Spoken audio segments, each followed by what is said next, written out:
Најавите за врнежи од снег, а потоа и ниските утренски температури треба да ја зголемат будноста кај земјоделците. Земјоделските експерти велат дека особено штетно може да влијаат врз културите кои се засадени на постојано место.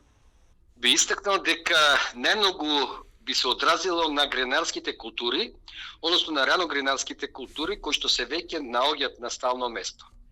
Пред се, иако зелката представува ладнолюбливо растение, сепак релативно нискиве температури ќе допринесат да дојде до одредени пореметувања, односно може да дојде до нарушување на целиот понатаму вегетационен период.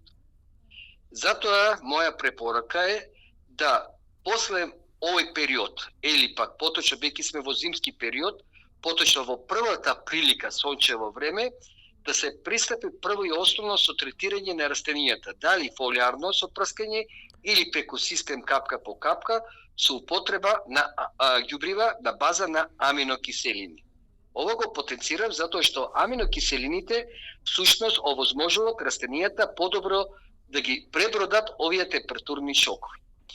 Убаво е за сите оние земјоделски производители кои што финансиски имаат можност да можат да обезбедат во овој зимски период, па и почетокот на март, обично до кај крајот на февруари се задржува агрофилцот, односно специјална палома што велат или агрофилц, кои што се покриваат и кои што всушност овозможуваат една микроклима под агрофилцот на растенијата. Истовремено температурната разлика со ниски утренски температури под нулата и деневните над може да предизвика кондензација, па потоа и болести.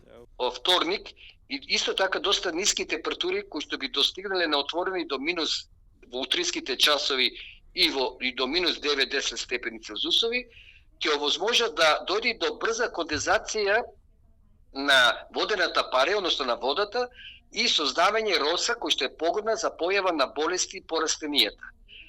Го потенцирам ова затоа што голем број на земјоделски производители кои што имаат посадено зелка на стално место и каде што веќе има поминато поеќе од 10-15 и повеќе денови, нередовно ја вршат заштитата на самите растенија, а сето тоа рековме може да дојде и до појава на болести што може да ги уништат самите растенија.